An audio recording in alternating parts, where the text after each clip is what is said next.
Donc ce soir, j'aimerais mettre en exergue le rôle de la vigilance. L'introspection ou la vigilance et l'attention fonctionnent ensemble en équipe. Donc l'esprit, la concentration ne serait pas très efficace si vous n'aviez pas l'introspection ou la vigilance. La vigilance. Ça va, ça marche? Et donc 1, 2, 3, 1, 4, 5, 6. Il faut parler plus fort. Il faut vous rapprocher. Normalement, si on est plus proche si on est plus proche de l'émetteur, c'est mieux. Vous pouvez vous rapprocher un peu de l'émetteur si c'est trop bas. Vous pouvez vous rapprocher, n'hésitez pas à vous mettre sur le côté ici.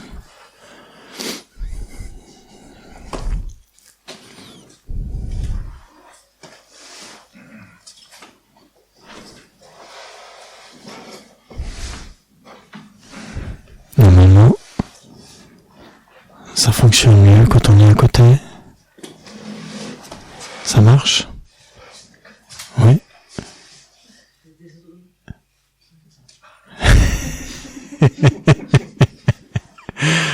Là, ça marche. 1, 2, 3. Ça marche. On entend bien. 1, 2, 3, 4, 5, 6. 1, 2, 3, 4, 5, 6, 7, 8, 9, ok.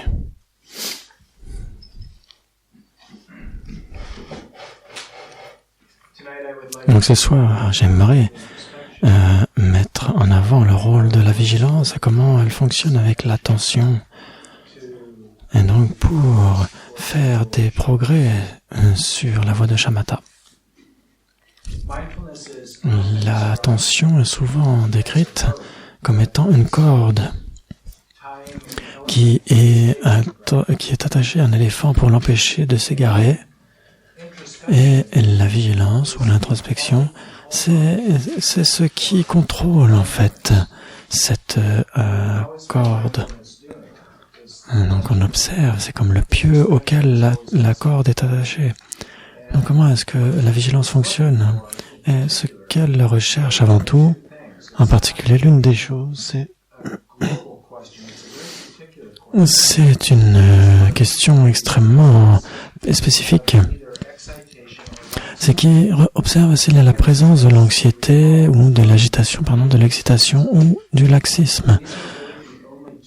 Et donc, parce qu'il y a deux problèmes à la méditation, sur la voie de Shamatha, vous avez d'un côté l'excitation, d'un côté à gauche, et à droite, vous avez le laxisme. Et donc, l'attention, c'est ce qui reste, c'est ce qui essaie de rester sur la route entre ces deux écueils. Et donc, vous avez le contrôle qui est la vigilance, qui observe si vous êtes trop à droite ou trop à gauche, et si vous déviez de votre juste milieu. Shantideva dit, en bref, c'est la seule définition de la vigilance, l'examen répété de l'état de son corps et de son esprit. Et donc, ici vous voyez cette définition extrêmement claire qui examine la valeur de l'esprit. Pour quelque chose en particulier, ces deux éléments qui sont les défauts à la méditation, donc l'excitation et le laxisme. Lira Sangha, page 6, dit « L'attention et la vigilance sont enseignées, car la première empêche la conscience de s'éloigner de l'objet méditatif, tandis que la seconde reconnaît que l'attention s'égare. » Et donc, sans ce moniteur de contrôle qui est la vigilance, vous n'avez pas de bilan possible pour savoir ce que fait la conscience. Parce que l'attention elle-même ne peut pas dire par elle-même ce qui se passe. Nous avons besoin d'un regard à distance qui est la vigilance. Jet Tsongkhapa dit La question, bien que la pleine conscience fixe votre attention sur l'objet de méditation, comme expliqué ci-dessus, est-il approprié de surveiller votre méditation, d'analyser si vous tenez bien l'objet de méditation? Vous devez le faire. Donc l'attention à l'objet de méditation est directement et continuellement renforcée par la pleine conscience. Vous voyez ici les trois volumes ici de l'Amrim Chenmo. Et donc Alan Wallace a traduit plus que une bonne partie du premier volume. Et aussi une partie de la vision spéciale dans le troisième volume. Et donc il lui a été demandé de traduire ces sections du L'Amrim Chenmo. Et donc il a traduit vigilance. Et maintenant, il préfère l'introspection. Mais nous, pour des questions de standardisation, on va garder vigilance la plupart du temps. Donc cependant, indirectement, la vigilance concentre aussi votre attention sur l'objet de la méditation, car vous dépendez du fait de remarquer avec vigilance le laxisme et l'excitation, effectif ou naissant. Puis, donc naissant, en anglais, incipient, c'est-à-dire naissant, ça veut dire que ça ne s'est pas formé totalement, c'est sur le point de venir, de surgir. Donc la vigilance qui observe s'il y a le laxisme ou l'excitation effectif ou naissant, puis du fait de stabiliser votre attention sur l'objet principal sans tomber sous leur influence. Donc sous l'influence de laxisme et de l'excitation, c'est-à-dire sans déplacer votre attention vers eux. C'est très intéressant, parce que ce qu'on essaie de faire, ça va être si important quand nous allons choisir les états d'esprit impurs comme voie. Nous allons développer shamatha. Toute une pratique de shamatha va être d'employer les objets, des apparences dans l'esprit. Et ce qu'on essaie de faire, c'est de reconnaître ces apparences et d'être conscient d'elles sans que notre attention s'engage en cela. Et donc c'est bien sûr très important pour la méditation sur le souffle aussi. Et donc c'est extrêmement clair dans ce cas, puisque l'objet choisi de l'attention, c'est la sensation tactile du souffle.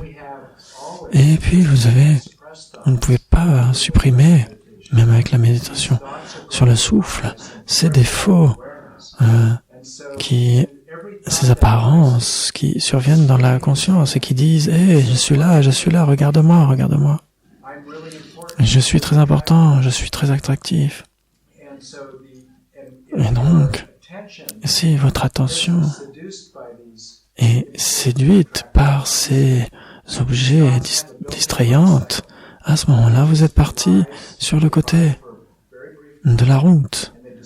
Et donc, si vous avez cet engagement conceptuel qui va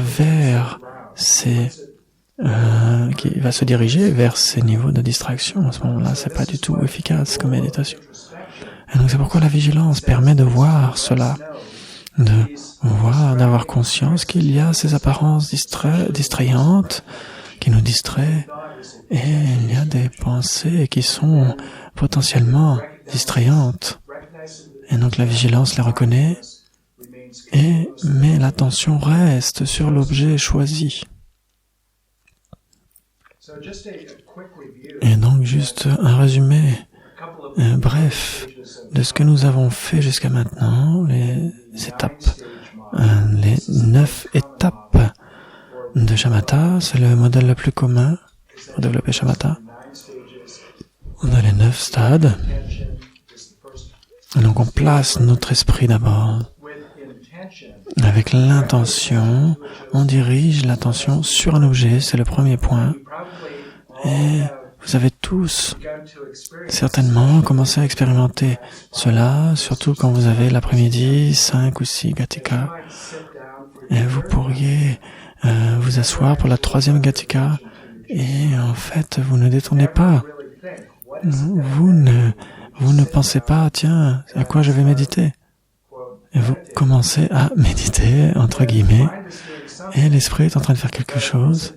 Mais est-ce que c'est de la méditation si vous n'avez pas dirigé ou intentionnellement dirigé votre attention sur un objet choisi? Donc vous faites quelque chose. Mais peut-être que ça va prendre un certain temps ce que vous faites, mais vous laissez simplement votre esprit. C'est comme un chien qui a envie de sortir et qui court dans le parc. Et donc il faut diriger l'attention, c'est très important. C'est un élément important. C'est l'intention de diriger votre attention sur un objet choisi. Le second niveau, donc ça veut dire, c'est souvent traduit comme attention continue. Et donc en fait c'est continu pendant des brèves périodes, ce n'est pas continu pendant longtemps. Gun de Jurpa en tibétain, c'est le placement continu. Ça veut dire qu'on essaie de garder notre attention sur l'objet sans sombrer dans le laxisme ou l'excitation.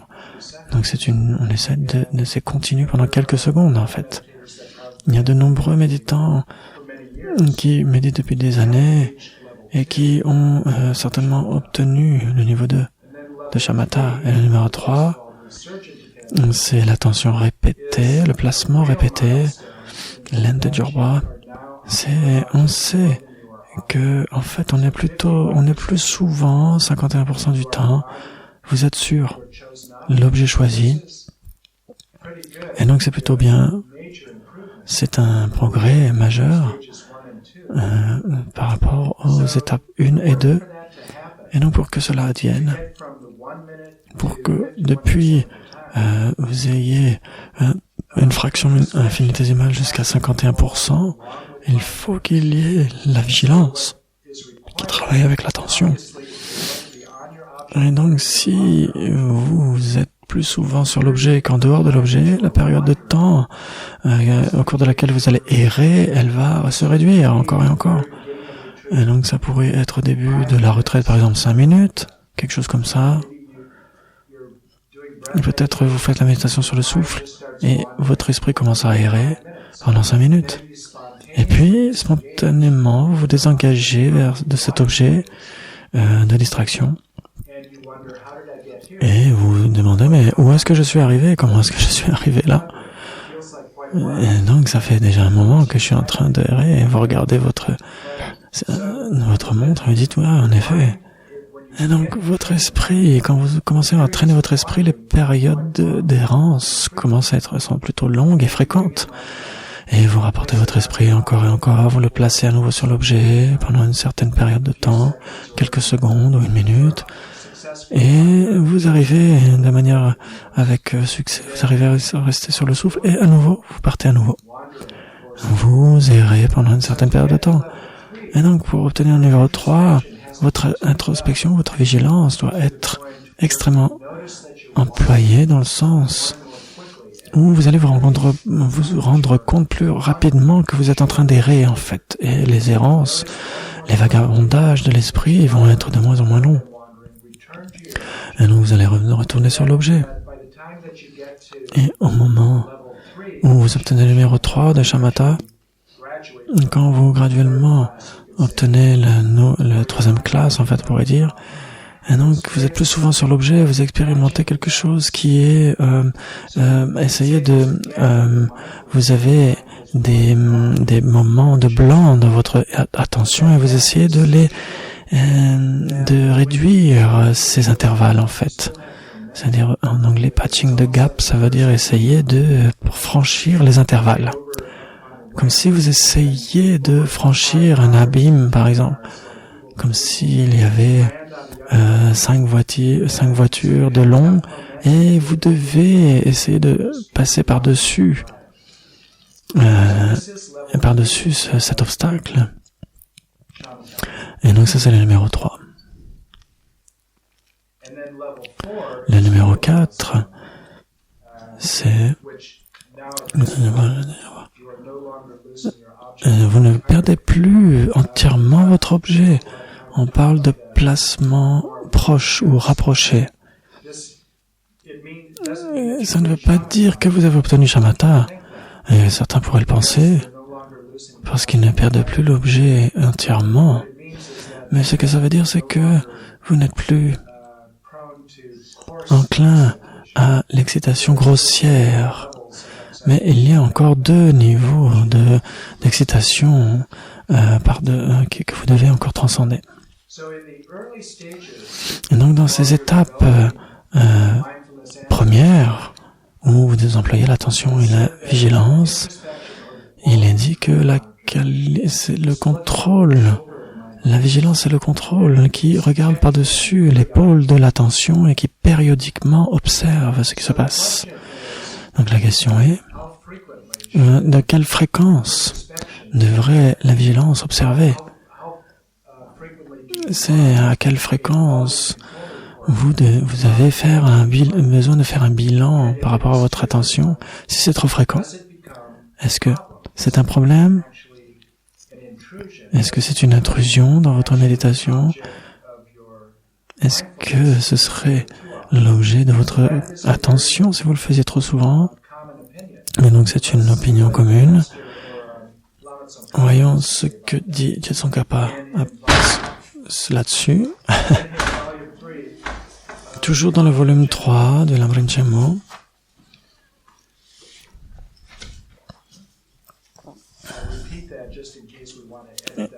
Et donc, je répète simplement pour ces personnes qui auraient été distraites.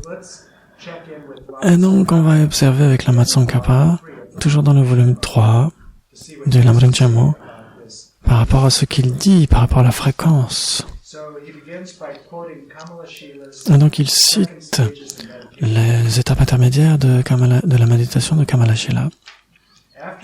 Après avoir fixé votre attention sur l'objet de méditation que vous avez choisi, fixez-le de façon continue. Alors que vous demeurez fermement sur l'objet, analysez et investiguez votre esprit en pensant « Mon esprit appréhende-t-il bien l'objet de méditation ? Ou bien est-il relâché ? Ou encore est-il distrait par l'apparence d'objets extérieurs ? »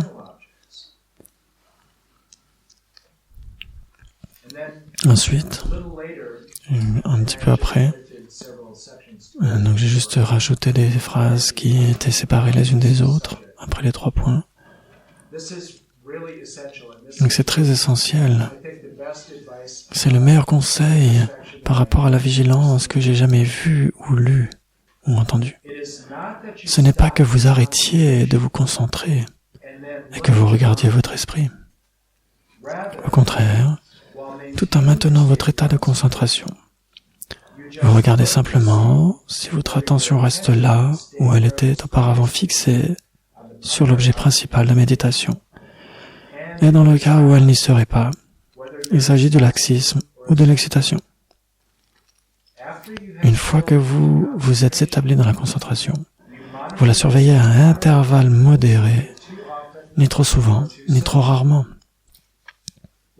Si vous faites cela quand l'intensité et la force de la conscience précédente ne sont pas tout à fait parties, cela se produit dans la perspective de cette conscience. Ceci a pour but à la fois de permettre une stabilité durable et intense et de vous permettre de reconnaître rapidement le laxisme et l'excitation. Donc je vous invite à lire cela encore et encore, parce que à chaque fois, il y a quelque chose, c'est une véritable sagesse qui est là. C'est un véritable conseil sur la façon d'appliquer la vigilance. Donc la fonction de la vigilance. Donc pour répéter cela, donc, ce n'est pas que vous arrêtiez votre concentration, dit-il, et que vous regardiez votre esprit, parce que la plupart du temps, on a certainement pensé comme ça. On a interrompu notre attention sur l'objet, dans son engagement continu sur l'objet, C'est un élément extrêmement important par rapport à la vigilance, c'est que vous essayez de méditer de manière continue sur l'objet sans intervalle. Et vous ne voulez pas interrompre la continuité de votre engagement attentionnel sur l'objet. Donc, il y a des points importants ici, il y a des indices importants, c'est comment ça fonctionne.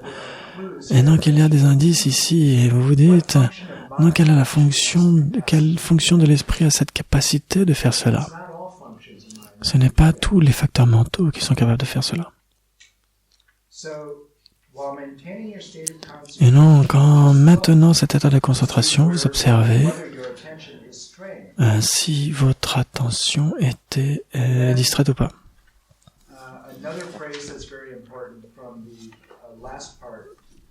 Donc là, dans cette citation, il y a une dernière partie. Si vous faites cela quand l'intensité et la force de la conscience précédente ne sont pas tout à fait parties, cela se produit dans la perspective de cette conscience.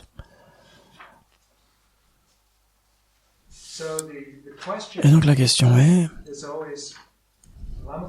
Lama Tsongkhapa dit que c'est modéré et à intervalles modérés. Vous la surveillez à intervalles modérés.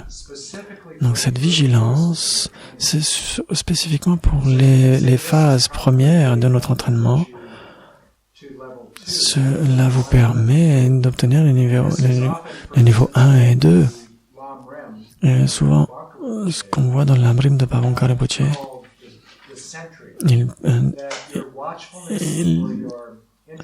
la vigilance, c'est comme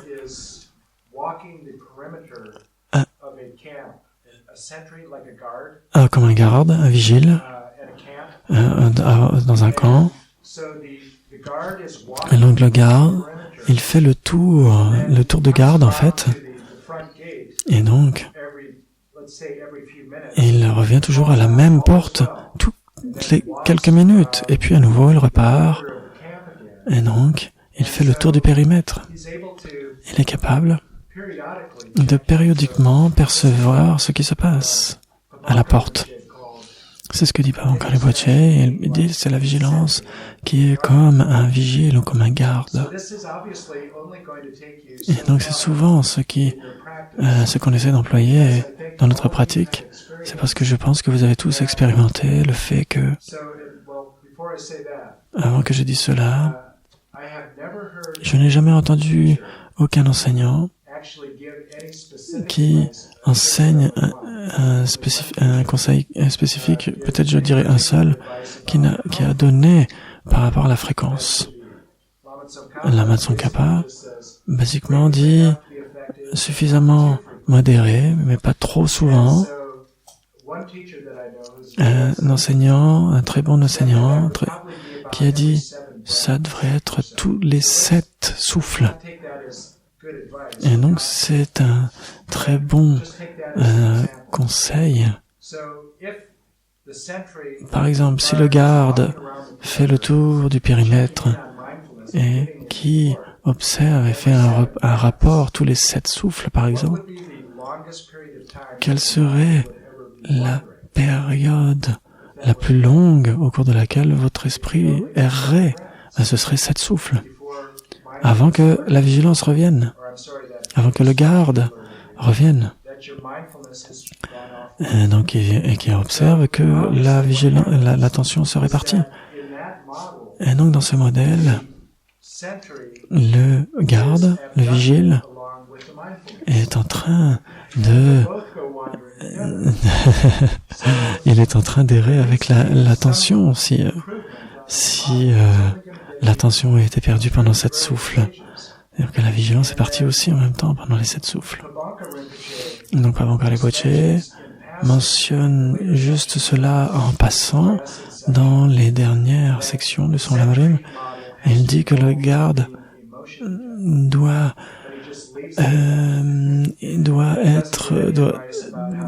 bouger sur le périmètre et doit revenir. Et donc, dans une autre section de Lamrim Chenmo, Lama Tsongkhapa, il essaie de formuler le standard de ce que doit être la vigilance. C'est le niveau de vigilance que nous allons avoir besoin de développer si nous voulons utiliser l'approche de Dijom Lingpa avec succès pour le Shamatha Dzogchen, et où la conscience de la conscience et la conscience des apparences mentales. Et donc, ça doit être tout à fait autre chose que le vagabondage mental. Donc Lama Tsongkhapa continue. Non seulement devez-vous développer une vigilance qui reconnaît le laxisme et l'excitation dès qu'ils se produisent, mais vous devez aussi développer une vigilance qui les reconnaît quand ils sont sur le point de se produire, avant qu'ils ne se soient effectivement produits. Comment développez-vous cette vigilance? Lorsque l'attention demeure à la porte de votre esprit pour le protéger, alors la vigilance apparaîtra.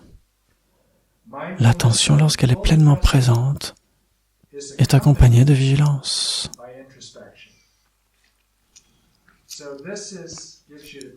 Donc ça vous donne un autre indice. La vigilance et l'attention sont deux collègues qui fonctionnent tout le temps, de manière continue. Et donc, il y a une vigilance, ça doit être une évolution. Quel type d'esprit peut faire cela? Ce qu'on se demandait, c'était, avec notre engagement continu sur un objet, il y a une partie de notre esprit qui reste à distance et qui observe le processus en entier. En psychologie, c'est ce qu'on appelle une conscience introspective, métacognitive. On va l'appeler métaconscience. Une métaconscience, donc la conscience c'est une partie du système, mais elle est consciente du système dans son entier, tout en étant une partie du système. Et donc on a parlé de la différence ce matin, la différence entre l'attention et la conscience, et fondamentalement elles sont différentes. Ce sont deux capacités de l'esprit. S'engager avec le monde. L'attention va être sélective, exclusive, ça va être une focalisation focalisée, une focalisation exclusive qui extrait un phénomène parmi tant de phénomènes qui peuvent être reconnus par la conscience elle-même. Elle les extrait, elle en extrait un, elle en choisit un. Et donc cette extraction est toujours conceptuelle. Il n'y a pas réalité en cela. Il n'y a rien qui n'existe en isolation, en dehors d'un contexte. Mais la réalité, c'est le paysage, le panoramique de la conscience. Et quand vous utilisez l'attention pour développer l'attention stable, c'est parce que vous avez d'abord essayé de choisir le souffle conceptuellement. Vous l'avez choisi avec l'intention. Et donc, ce sont vous avez choisi le souffle. Pourquoi? Parce que c'est ce qui nous permet de faire une pause dans tous ces discours intérieurs.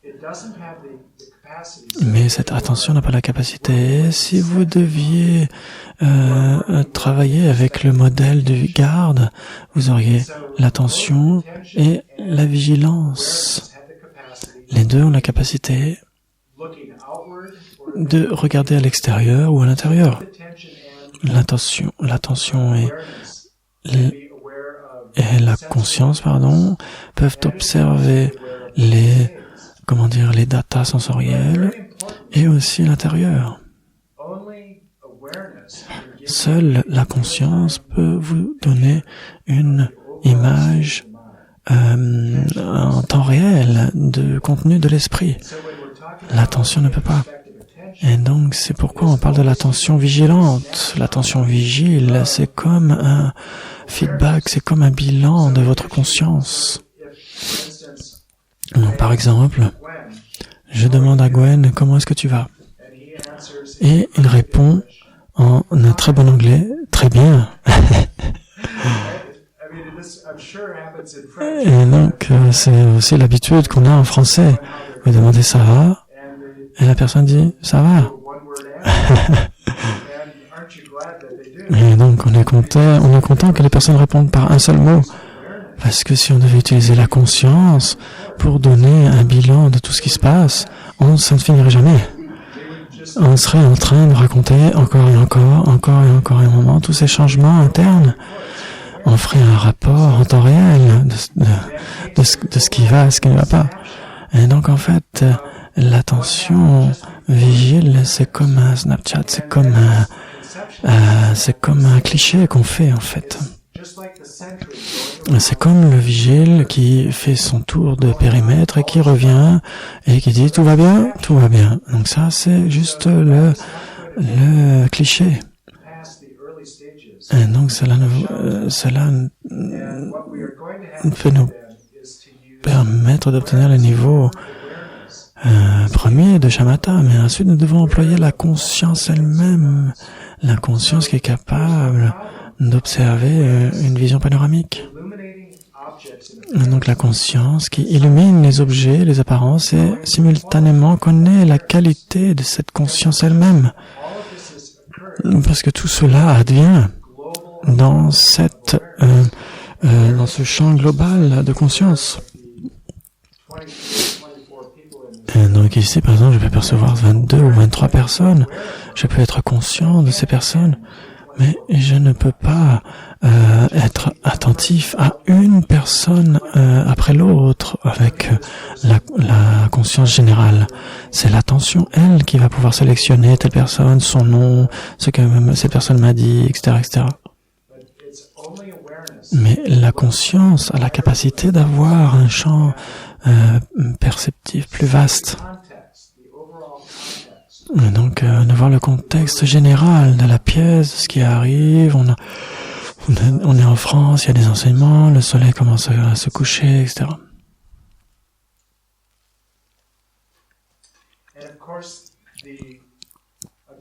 Et à nouveau, on va s'en remettre au pouvoir de l'intention, là encore, pour développer notre sagesse, notre conscience vigilante.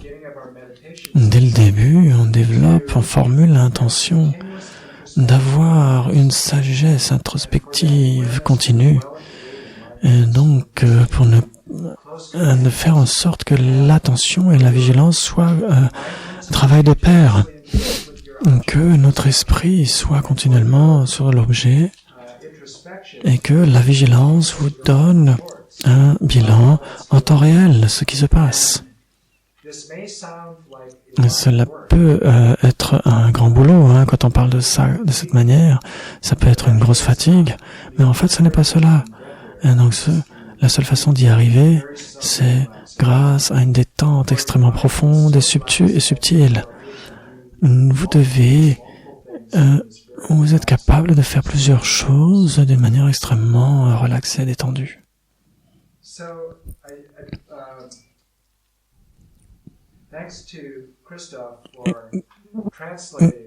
Il y a eu la traduction de ces citations ici.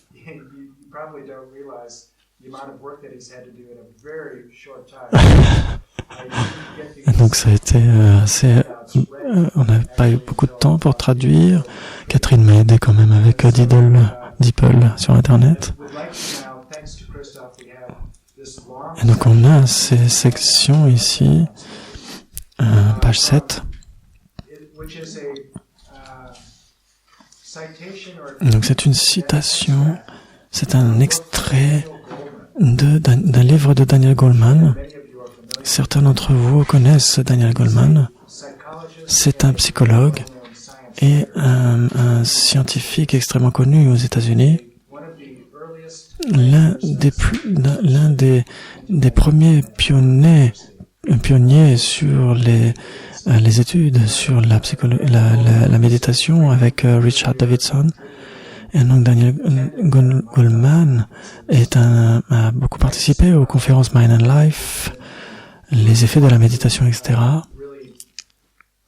L'un des pionniers qui a parlé de l'intelligence émotionnelle, qui a initié il y a 97 livres sur l'intelligence émotionnelle. Et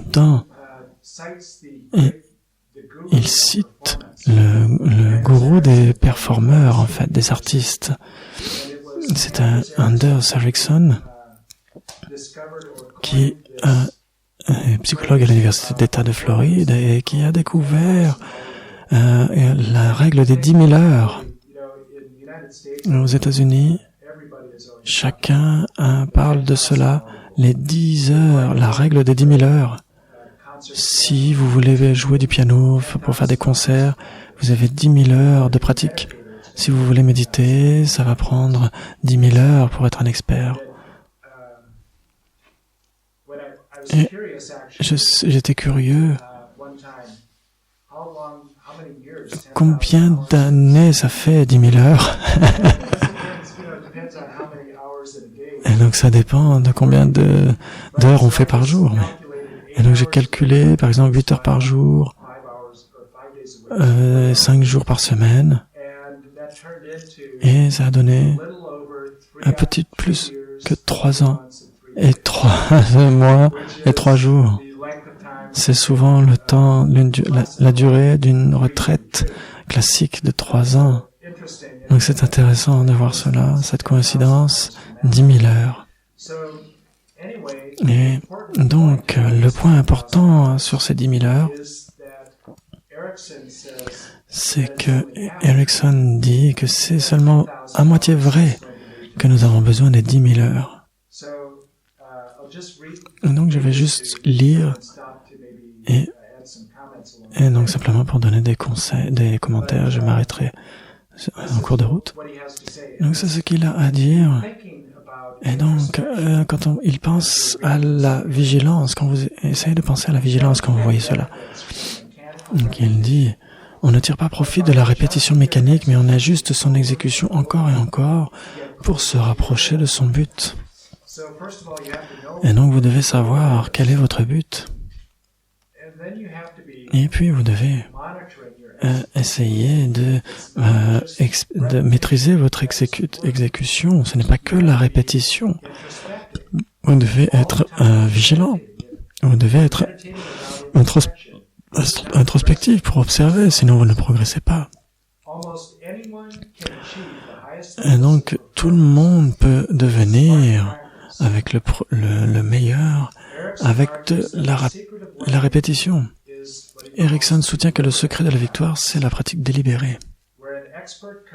Où un entraîneur expert vous fait suivre une formation bien conçue pendant des mois ou des années, et vous lui accordez votre pleine concentration. Et donc ça, c'est la chose qui doit être soulignée ici. Vous lui donnez votre concentration totale. Si votre esprit est en train d'errer, et donc si votre esprit est en train de vagabonder, alors que vous êtes en train de pratiquer, vous n'avez aucun bienfait de cela. Des heures et des heures de pratique sont nécessaires pour une bonne performance, mais pas suffisantes. Et donc ça, il y a beaucoup de gens, de nombreuses personnes, qui parlent des experts, des performeurs, de l'élite des performeurs. Ils disent, mais c'est parce qu'ils ont simplement passé du temps. Et en fait, ça ne suffit pas de passer du temps. C'est ce qu'on voit ici. La façon dont les experts dans n'importe quel domaine prêtent attention pendant la pratique fait une différence cruciale. La pratique intelligente comprend toujours un bilan qui vous permet de reconnaître les erreurs et de les corriger. Vous pouvez adapter cela à la définition classique de la vigilance. C'est pourquoi les danseurs utilisent des miroirs. Idéalement, ce bilan vient de quelqu'un à l'œil expert. Et donc, chaque champion sportif de classe mondiale a un entraîneur. Si vous pratiquez sans un tel bilan, vous n'atteignez pas les rangs supérieurs. Le feedback est important et la concentration l'est aussi. Pas seulement les heures. Et donc, ensuite, dans l'autre section, elle est très importante pour nous dans cette retraite, même si elle est aussi brève que 8 ou 9 jours, mais surtout pour les longues retraites pour plusieurs mois ou plusieurs années. Cette section qui suit est cruciale. Apprendre à améliorer n'importe quelle compétence exige une concentration descendante.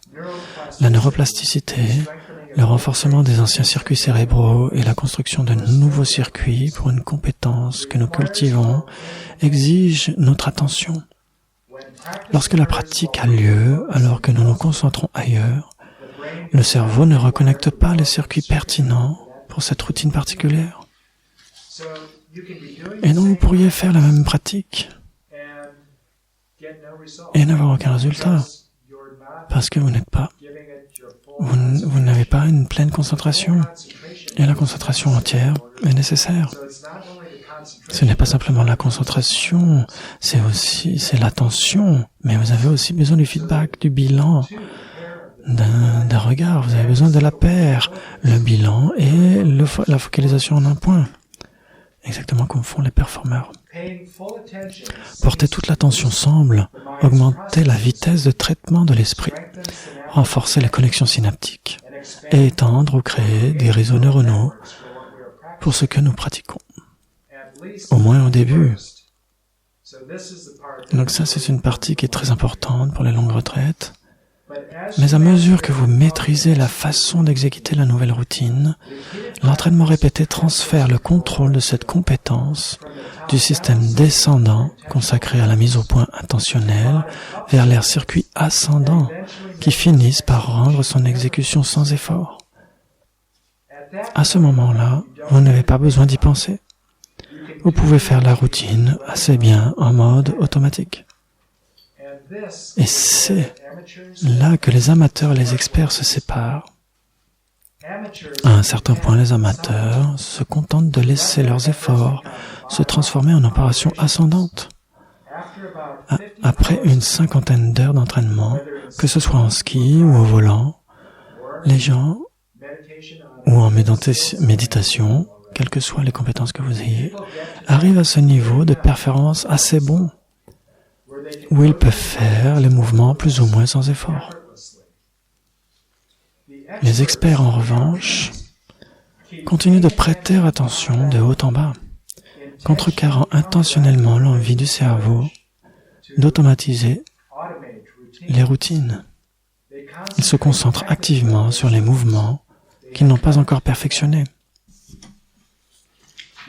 L'exécutant performeur expert, dit Erickson, contrecarre activement de telles tendances à l'automaticité en construisant et en recherchant délibérément un entraînement grâce auquel l'objectif fixé dépasse leur niveau de performance actuel. Et donc c'est très crucial pour d'avoir toujours le but à l'esprit, mais c'est toujours important d'abandonner tous les efforts crispés pour obtenir un but. Et donc, ça c'est un point très important ici, parce qu'on pourrait entendre cela encore et encore, abandonner tous les efforts, abandonner tous les espoirs de résultats, abandonner tout besoin de progrès, etc. Donc Lama Alan a demandé à Geshe Rabten sur cette question, et Alan a étudié en Suisse avec Geshe Rabten pendant de nombreuses années. C'était son premier traducteur à ce moment-là, et donc il a demandé une fois comment est-ce que ça se passe, est-ce que c'est bodhicitta, est-ce que bodhicitta, l'éveil et le souhait pour l'éveil, pour le bien de tous les êtres, ce n'est pas des buts, ce n'est pas avoir un but à l'esprit et s'y efforcer. Donc, qu'est-ce que ça veut dire? Abandonner tous les efforts, tous les espoirs de résultats. Et Geshe Rabten lui a dit Quand vous méditez, pendant la méditation en tant que telle, vous abandonnez tous les efforts, tous les espoirs. Donc pour cette session en particulier, mais entre les sessions, vous continuez à cultiver votre but, votre objectif. Parce que c'est ce qui inspire votre pratique, c'est ce qui vous motive, c'est ce souvenir. Pourquoi on a commencé une retraite? C'est ce qu'on a fait quand on a commencé la retraite. On a identifié, chacun d'entre nous, ce qui est notre vision du potentiel le plus élevé dans cette vie. Et donc, au travers de cette retraite, je vous ai demandé de garder, de vous renvoyer ce but que vous avez cultivé, ce potentiel, actualiser ce potentiel le plus élevé. Comment cette retraite peut contribuer à ce succès, à obtenir ce but? Et mais dans chacune des sessions que vous avez, comment chacune de ces sessions peut contribuer à cela? Une fois que vous avez cette structure à l'esprit, quand vous commencez à méditer dans une session en tant que telle, votre enthousiasme,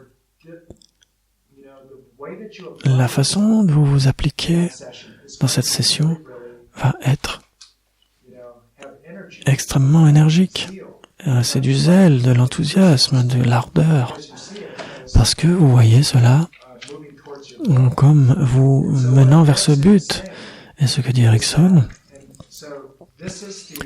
c'est le problème que les méditants rencontrent. Par exemple, 50 heures, on va dire 100 Gatika. C'est beaucoup de Gatika. Et pensez que 100 Gatika, vous faites la méditation sur le souffle, sur les narines, pendant 100 Gatika. Et cela vous permettra d'obtenir un point, et donc peut-être même avant cela. Mais imaginons ce que dit Erickson ici, 100 Gatika, vous aurez l'expertise où il y a l'ascendant et le descendant. Donc vous avez votre conscience, et ça devient automatique. En fait, là, ça veut dire que vous avez le pilote automatique. Vous n'avez plus besoin d'observer votre performance. Vous vous asseyez, vous commencez à méditer sur le souffle. Et ça, c'est le point que vous pouvez, c'est votre plateau, c'est votre sommet. Et vous ne ferez pas de progrès à part cela. Sauf si vous changez d'objet ou votre but. Et par chance, même au sein de souffle, il y a les 9 stades de Shamatha. Vous pouvez avoir le placement de l'esprit, 1 minute, 50%, jusqu'à 51% du temps. Ensuite, jusqu'à ne plus perdre l'objet lui-même. Vous pouvez même gérer l'excitation et le laxisme subtil. Et donc, le but va être différent à chaque fois. Ce sont des parts, des bénéfices que vous allez obtenir au cours des 9 stades. Donc, vous savez où vous en êtes et vous savez que vous pouvez progresser. Et donc, cela aide à contrecarrer cette routine, cet automatisme. Mais c'est une forme de complaisance à un moment donné. Ça veut dire que vous arrêtez de faire le bilan. Vous vous dites, ok, c'est déjà suffisamment bien. Je vais simplement m'asseoir et ça va suffire. Et vous n'utilisez plus la vigilance qui observe. Et donc, vous avez obtenu votre plateau, votre palier. Et donc, en fait, c'est tout ce que vous pouvez obtenir.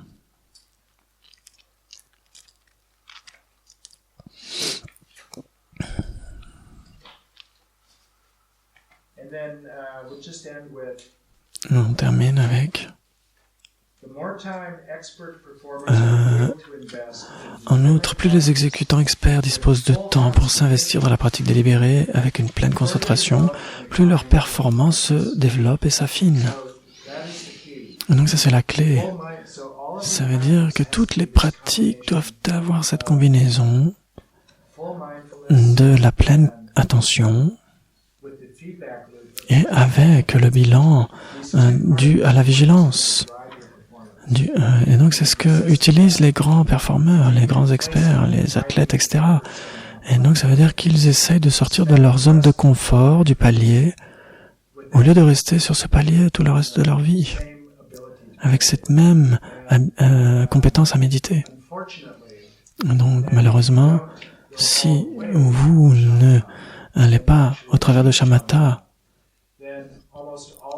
la plupart des réalisations du bouddhisme vous sont inaccessibles si vous n'arrivez pas à obtenir shamatha. Vous n'aurez pas à avoir la perception directe de la vacuité, vous n'aurez aucune réalisation de la phase de génération, de la phase de perfection.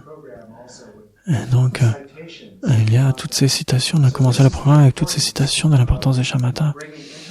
Et donc, très important d'apporter la vigilance avec l'attention.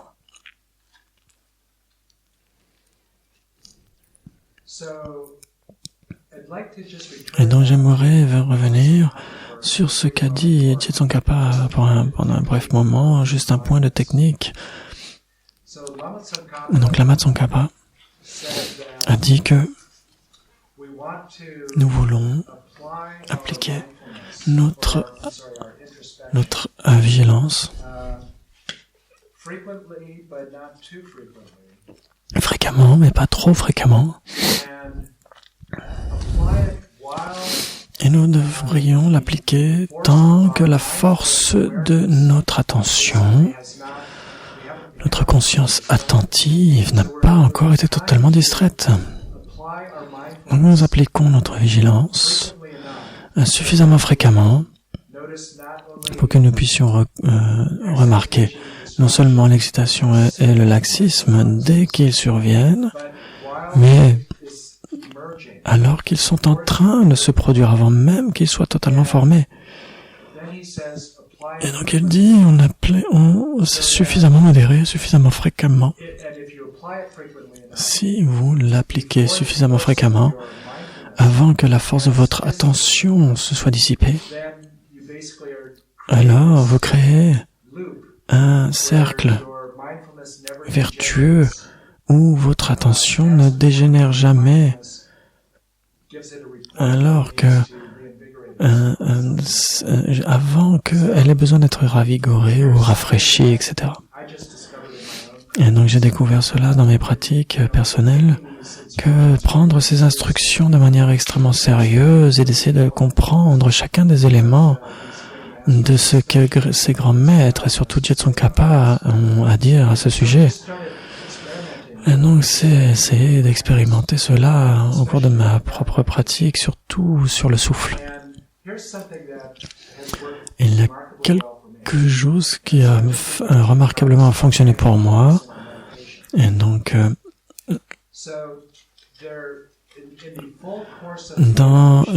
quand vous avez le cycle entier d'inspire et d'expire, il y a une pause avant l'expire. Et donc, la clé de la stabilité, c'est l'expire, n'est-ce pas? C'est là où vous expirez votre agitation et vous expulsez vos souffles souillés, etc. Et donc, avant que l'inspire arrive, on se souvient de l'intention. Et donc, c'est ce qu'a dit Tsongkhapa dans les citations précédentes. C'est là où on essaie de se débarrasser de l'excitation et du laxisme. L'intention, c'est ce qui va appliquer l'esprit sur quoi que ce soit. Et donc, sans l'intention, il n'y a pas de mouvement de l'esprit. C'est ça le karma. Le karma, c'est le facteur mental intention, dans de nombreux textes. Et donc, l'intention, c'est ce qui engendre un mouvement mental qui est le karma. L'intention. Donc, on se souvient de reformuler notre intention pendant cette pause très brève avant l'expire. Et donc, on essaye d'être engagé de manière continue avec la sensation tactile du souffle. Et donc, c'est pendant le cours tout entier de l'expire jusqu'à la pause qui suit. Et en un instant, ce que vous faites, si vous vous souvenez de votre intention, par exemple, si je vous dis « levez votre main droite », vous levez votre main droite, vous n'avez pas besoin de vous dire « je dois faire ceci ou cela ». Et donc, Et donc, suivez les instructions, c'est un centre de réhabilitation, etc. Et donc, en fait, l'intention peut être extrêmement subliminale, extrêmement inconsciente. Et faites en sorte que votre reconnaissance de l'intention qui vous fait lever votre bras droit soit consciente. Et donc ça, c'est dans l'engagement continu. Donc, au cours du souffle tout entier, il y a encore une partie qui reste. La pause à la fin de l'expire. Ce que je suggère d'expérimenter, c'est de voir si c'est utile pour vous ou pas. La partie de conseil que la Matsuka a donné, qui est si importante. Vous ne brisez pas votre engagement avec l'objet choisi dans le but d'employer votre vigilance. Vous maintenez l'engagement continu avec l'objet et simplement vous apportez votre vigilance, ce qui vous permet simplement de noter s'il y a du laxisme ou de l'excitation. C'est aussi simple que cela. Vous demandez simplement, est-ce que je suis sur l'objet? Est-ce que c'est de l'excitation? Ou est-ce que c'est du laxisme? Est-ce que c'est de la torpeur ou de l'agitation? Est-ce que c'est là? Ou est-ce que ils sont sur le point de survenir, la torpeur et l'agitation? C'est ce que je suggère, c'est simplement essayer de jeter un coup d'œil de vigilance à la pause après chaque expire. Et donc vous avez l'expire, vous avez l'intention au début et l'introspection à la fin. Et après, vous avez l'attention qui est rafraîchie quand vous avez l'inspire. Donc c'est ça qui se passe en fait. L'inspire, c'est quand l'attention est rafraîchie. Ensuite, la pause, c'est quand vous vous souvenez de votre intention. Ensuite, vous avez la détente et la vigilance et l'attention. Vous avez l'attention au moment de l'expire et vous avez la vigilance au moment de la pause entre l'expire et l'inspire. Donc c'est ça en fait, pour résumer.